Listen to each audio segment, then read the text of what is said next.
Donc, la semaine dernière, j'ai présenté un sujet que je voulais étudier avec vous, qui était sur la La loi. loi. Tout le monde l'avait oublié, mais tout le monde s'en est rappelé en même temps. Donc, le thème de la loi de Dieu. Euh, c'est un sujet qui peut être un peu complexe pour différentes raisons, entre autres parce que le mot loi, il n'est pas tout le temps employé de la même façon dans la Bible, même dans les écrits de Paul, par exemple. Parfois, il va utiliser le mot loi pour se référer au livre de la loi, la Torah, ou même désigner l'Ancien Testament sous ce vocable-là. Parfois, il désigne euh, plus particulièrement l'Alliance mosaïque, l'Ancienne Alliance, comme la loi. D'autres fois, il va parler de la loi morale qui est toujours en vigueur alors que l'Alliance mosaïque, elle, est tombée. D'autres fois, il va parler de la loi comme un principe, la loi du péché, la loi de l'esprit. Donc, ces différents usages font que on ne peut pas juste prendre une seule définition là, du mot loi, puis chaque fois qu'on le voit, penser que c'est exactement la même définition qui s'applique dans tous les contextes. Mais la loi dont je veux parler et la définition que je vous ai lue la semaine dernière et que je vous propose d'étudier, en fait, c'est de la loi morale de Dieu qu'on va parler. Donc, c'est dans ce sens-là que j'utilise le mot loi. Alors, je vais vous relire, je ne la lirai pas en entier, mais on va la prendre section par section, la définition que j'ai composée pour expliquer ce qu'est la loi morale de Dieu. Donc, la loi de Dieu est éternelle, spirituelle et admirablement bonne.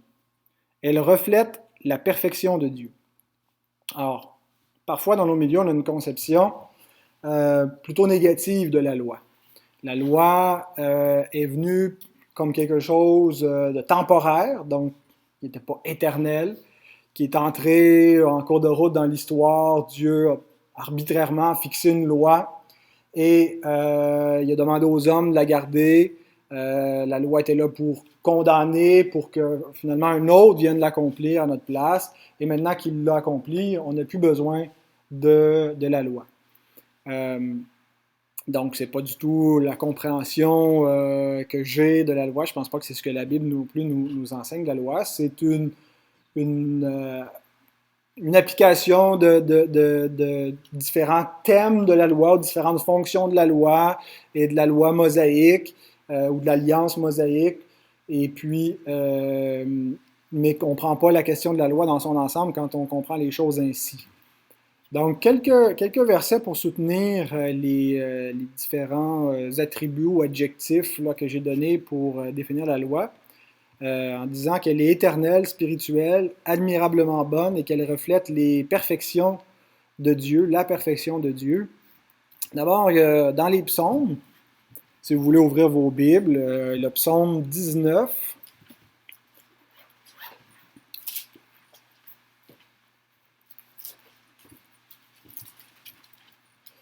on a les versets 8 à 12 qui nous parlent de la loi. Je vais vous les lire dans la version Louis II, étant donné que j'enregistre là, pour avoir une meilleure qualité audio, je vais lire les textes bibliques. Les ordonnances de l'Éternel sont droites. Elles réjouissent le cœur. Les commandements de l'Éternel sont purs. Ils éclairent les yeux. La crainte de l'Éternel est pure, elle subsiste à toujours. Les jugements de l'Éternel sont vrais, ils sont tous justes. Ils sont plus précieux que l'or, que beaucoup d'or fin. Ils sont plus doux que le miel, que celui qui coule des rayons. Ton serviteur aussi en reçoit instruction. Pour qui les observe, la récompense est grande. Qui connaît ses égarements, pardonne-moi ceux que j'ignore. Donc, ça ne cadre pas vraiment avec la notion d'une loi qui aurait été temporaire, qui était plutôt négative. Ce que le psalmiste écrit ici, il présente la loi vraiment comme quelque chose de fondamentalement bon, D'ailleurs, c'est ce que Paul nous dit aussi dans Romains 7 au verset 12. Il dit que la loi est sainte, le commandement est saint, juste et bon.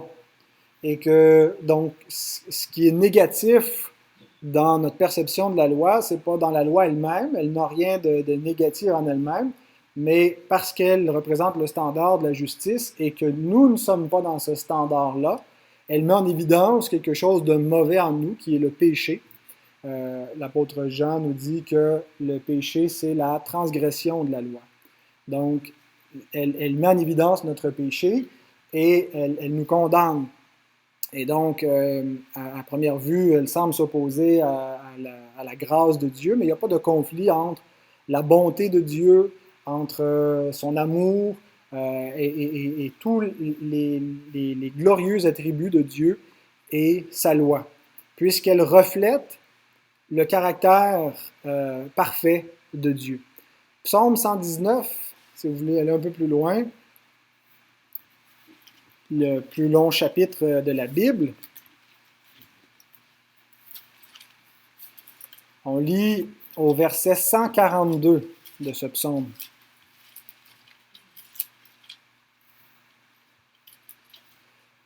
Ta justice est une justice éternelle, et ta loi est la vérité.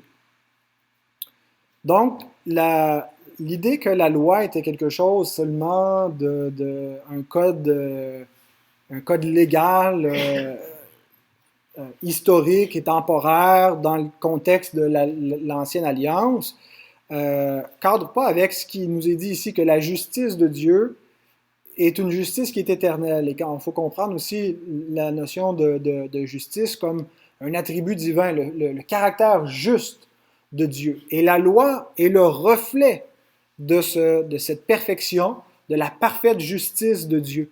Et ce n'est pas quelque chose qui est limité aux alliances historiques, mais c'est quelque chose qui est au-delà du temps, qui était au-dessus de la création, qui est éternel. Et Paul nous dit aussi, il dit, nous savons en effet que la loi est spirituelle, mais moi je suis charnel, vendu au péché. Il dit, la loi est spirituelle. La loi n'est pas seulement un code civil. Hein, si on prend le Code civil du Québec, on ne dirait pas que c'est quelque chose de spirituel. Hein, c'est un code civil, c'est des lois pour vivre en société, mais la loi de Dieu est beaucoup plus que ça. Elle est spirituelle. Elle reflète la réalité spirituelle de Dieu et spirituelle aussi dans le sens de ce qui est bon par opposition à charnel. Pas charnel dans le sens du corps physique, mais la chair qui est le péché, la tendance charnelle qui mène à la mort, par opposition à la tendance spirituelle qui mène à la vie. Donc la loi elle-même, elle est parfaitement bonne. Elle reflète le caractère saint de Dieu, sa justice éternelle. Donc, si je relis la première phrase, la loi de Dieu est éternelle, spirituelle et admirablement bonne. Elle reflète la perfection de Dieu. Alors ça, c'est notre point de départ. On a une loi, donc, qui existe avant même que l'alliance de Moïse soit établie, avant que l'homme soit créé, avant que Adam reçoive des commandements, avant que la loi soit inscrite dans la conscience de l'être humain, qu'il y ait ce témoignage-là dans chaque homme, il y a une loi qui existe. Et cette loi-là va être révélée dans la parole de Dieu, va être révélée dans des alliances, va être employée dans différentes alliances de différentes façons, et elle est aussi dans la nouvelle alliance, dans un autre régime, et donc on est sous un autre rapport à la loi dans la nouvelle alliance qu'on le serait ou qu'on l'était dans l'alliance de la création, ou plutôt l'alliance des œuvres. C'est deux façons différentes de parler d'une même alliance, qui est l'alliance dans laquelle Dieu a créé l'humanité en Adam et a donné un chef à cette humanité-là et a donné une loi à cette humanité qui est sa loi éternelle. Et donc l'homme doit la garder. Ensuite, si je continue la lecture de ma définition, la loi est le seul standard universel de la moralité auquel tous les hommes sont tenus et par lequel ils seront jugés. J'ai plusieurs références pour prouver ce point, mais l'idée, c'est que on vit dans un monde où tout le monde a des notions de bien et de mal, de justice. Mais tout le monde ne les explique pas de la même façon, philosophiquement parlant. Il y en a qui croient que la moralité, c'est quelque chose que l'être humain a construit et que ce n'est pas quelque chose qui existe réellement en soi et qui est au-dessus de tous les hommes et qui ne tient pas compte de l'opinion des hommes. Il y en a qui pensent que c'est mal d'avoir des relations sexuelles en dehors du mariage, d'autres qui pensent que c'est correct d'en avoir, autant qu'il y a un consentement mutuel. Et donc, pour certains, la moralité, c'est simplement une question subjective où c'est l'individu qui détermine pour lui ce qui est bien et ce qui est mal. Pour eux, c'est ça la moralité. Puis, il existe aussi une moralité culturelle. On a des cultures, une culture judéo-chrétienne ou une moralité chez les musulmans, par exemple, dans une culture islamique. Donc, la conception du bien et du mal est différente que dans une culture occidentale, dans une culture libérale versus une culture conservatrice. Et donc, pour beaucoup de gens, la moralité, ce n'est que ça, que des perceptions ou des préférences de chaque individu ou de chaque communauté. Mais il n'existe pas une loi qui est au-dessus de tous les hommes et qui demeure vraie, peu importe l'opinion qu'on en a. Donc, nous, ce qu'on croit, ce que la Bible nous enseigne, c'est qu'il y a des gens qui, ce qu'ils font à leurs propres yeux est bien, mais ça n'a aucune importance qu'est-ce qu'ils pensent de ce qu'ils font, parce que ce ne sont pas eux qui sont l'arbitre, le juge qui détermine le bien et le mal. C'est la loi de Dieu qui est le seul standard de la moralité. On a par exemple dans le Proverbe 21, verset 2, un proverbe que je cite souvent dans mes échanges avec des athées ou des gens qui rejettent la transcendance de la loi de Dieu, l'idée que la loi est au-dessus de tout le monde et qu'elle est un absolu, que le bien et le mal, ce ne sont pas des notions relatives où chacun détermine pour lui ce qui est bien, ce qui est mal, mais que c'est absolu, c'est déterminé par la loi de Dieu.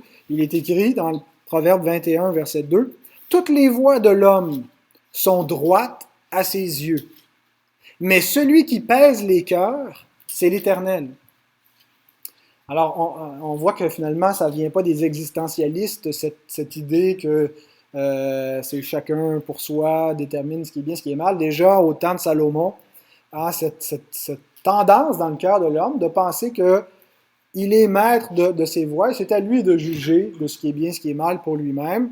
On voit aussi dans les juges, le refrain du livre des juges, chacun faisait ce qui lui paraissait bien, selon son cœur.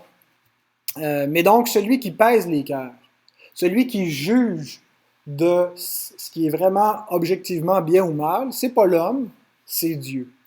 Alors, d'où l'affirmation que la loi est le seul standard universel de la moralité. Ensuite, si on revient un peu en arrière, dans la Genèse 18, c'est le contexte où l'Éternel annonce à Abraham qu'il s'en va visiter Sodome et Gomorrhe parce que la réputation de ces villes est montée jusqu'à l'Éternel et qu'il vient donc visiter pour y apporter un jugement.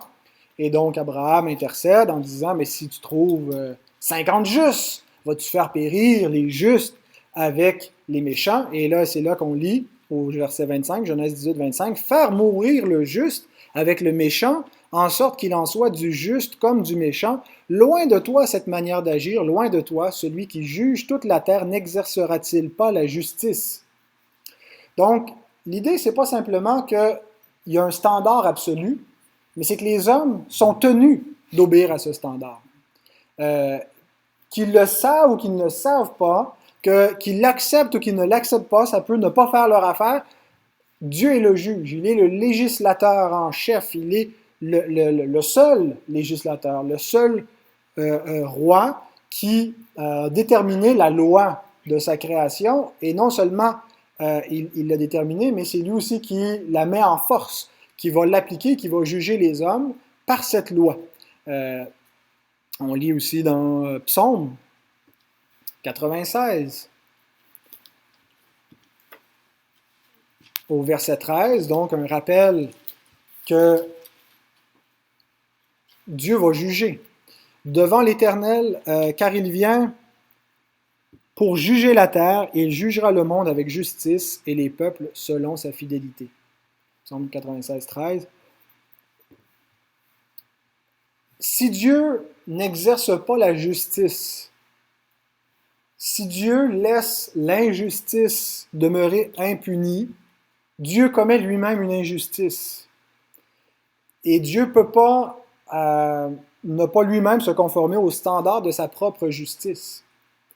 On va voir un peu plus loin que la loi elle-même, c'est pas elle qui, elle est juste, elle fait juste dire de quel côté une action, une pensée, une parole se situe par rapport à ce que Dieu demande. Hein? La loi exige des choses et interdit d'autres choses. Le péché, c'est ne pas faire ce que Dieu demande et faire ce que Dieu interdit. Et donc, la loi elle-même fait juste déterminer si ce qu'on fait est conforme à ce que Dieu demande ou à ce que Dieu interdit. Et c'est l'alliance dans laquelle Dieu place sa loi qui va déterminer qu'est-ce qui arrive à l'homme quand il fait ce que la loi demande, puis qu'est-ce qui lui arrive quand il fait ce que la loi interdit. C'est l'alliance qui amène les sanctions ou les récompenses. La loi, elle est juste l'arbitre. Mais donc, Dieu lui-même s'est engagé à appliquer la justice de sa loi dans une alliance. On l'a vu dans l'étude qu'on a faite sur la théologie des alliances. La première alliance où il donne sa loi aux hommes et il dit que si sa loi est transgressée, c'est la mort. Le salaire du péché, c'est la mort. C'est la conséquence. Alors, si Dieu n'applique pas sa justice, il commet lui-même une injustice. Hein, si un juge a devant lui des criminels, un criminel, et qu'il a des preuves de sa culpabilité, qui ne le condamne pas, il commet un outrage à la justice, il commet une infraction criminelle. Il est tenu, c'est pas un caprice, le juge n'a pas la liberté de dire je le condamne si ça me tente ou je le condamne pas. Il est tenu d'appliquer le code, la loi. Dieu lui-même, c'est pas que Dieu est soumis, mais c'est qu'elle reflète son caractère de justice parfait. Alors, si Dieu ne juge pas l'homme, il commet une injustice. Et on sait qu'il y a beaucoup d'injustices qui sont commises dans le monde. Et donc, si à la fin, l'histoire ne termine pas avec un jugement final, c'est le péché qui triomphe. C'est l'injustice de l'homme qui triomphe. Donc, il n'en sera pas ainsi, parce que Dieu va juger. Et nous lisons dans Acte 17, verset 31.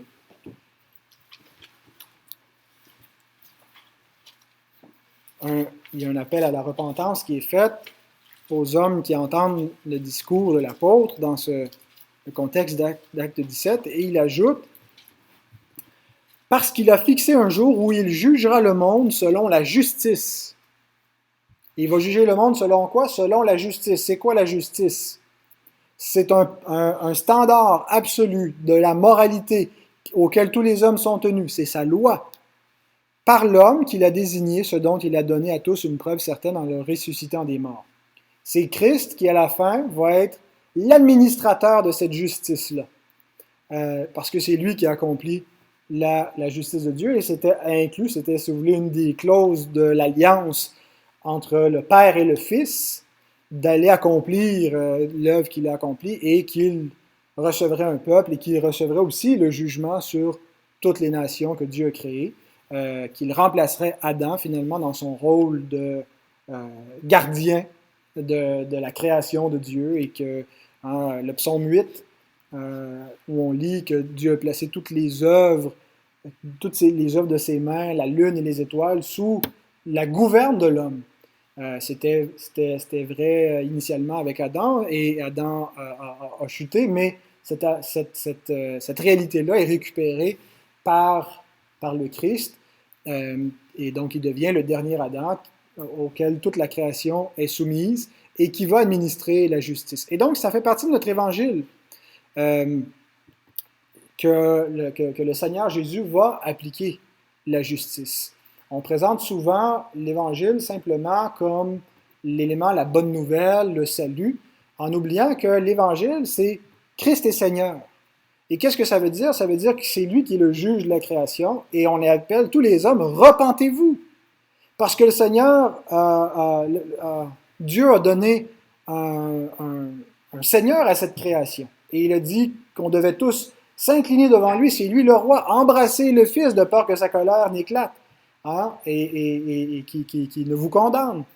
Et donc, notre évangile inclut que Jésus est le roi et c'est lui qui va appliquer la justice à la création de Dieu, qui va juger toutes les œuvres des hommes à la fin et qui va garder dans son royaume seulement les justes, ceux qui auront reçu par la foi la justice de leur roi.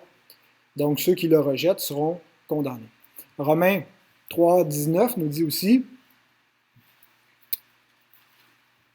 nous savons que tout ce que dit la loi, elle le dit à ceux qui sont sous la loi, afin que toute bouche soit fermée et que tout le monde soit reconnu coupable devant Dieu. Qui est sous la loi?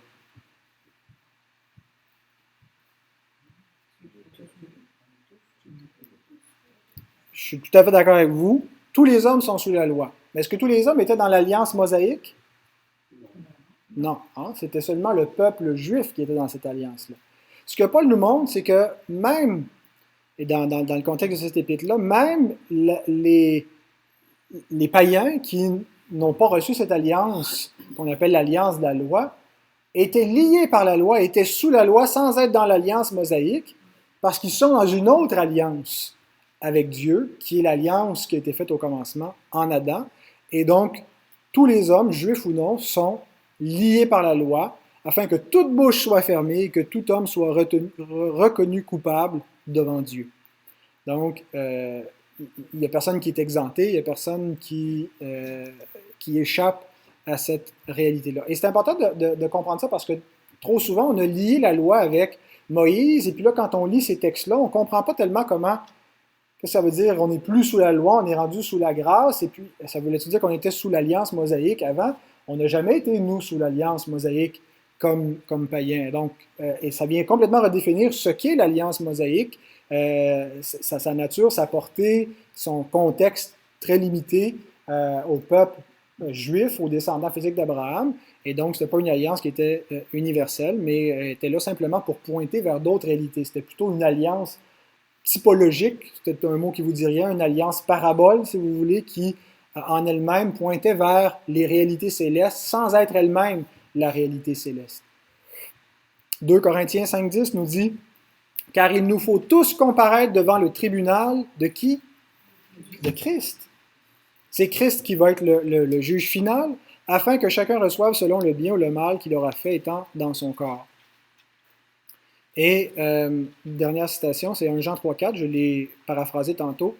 L'apôtre nous dit « Quiconque pêche transgresse la loi et le péché est la transgression de la loi. » Donc, il n'y a qu'un seul standard universel, absolu, au-dessus de tous les hommes, transcendant, de la moralité auquel tous les hommes sont tenus et par lequel tous les hommes seront jugés. C'est la loi morale de Dieu, qui est ce fondement, qui est éternel, spirituel, admirablement bonne, qui reflète la perfection de Dieu. Et le péché, c'est simplement une transgression de cette loi. Le péché veut dire ne pas se conformer à la loi sous deux aspects.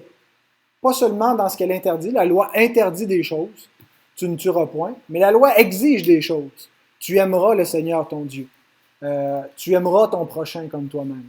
Donc la loi ne fait pas seulement interdire, elle demande, et le péché consiste à ne pas faire ce que Dieu nous demande et aussi faire ce que Dieu nous interdit. Alors voilà pour ce soir. Avez-vous des questions jusqu'à présent?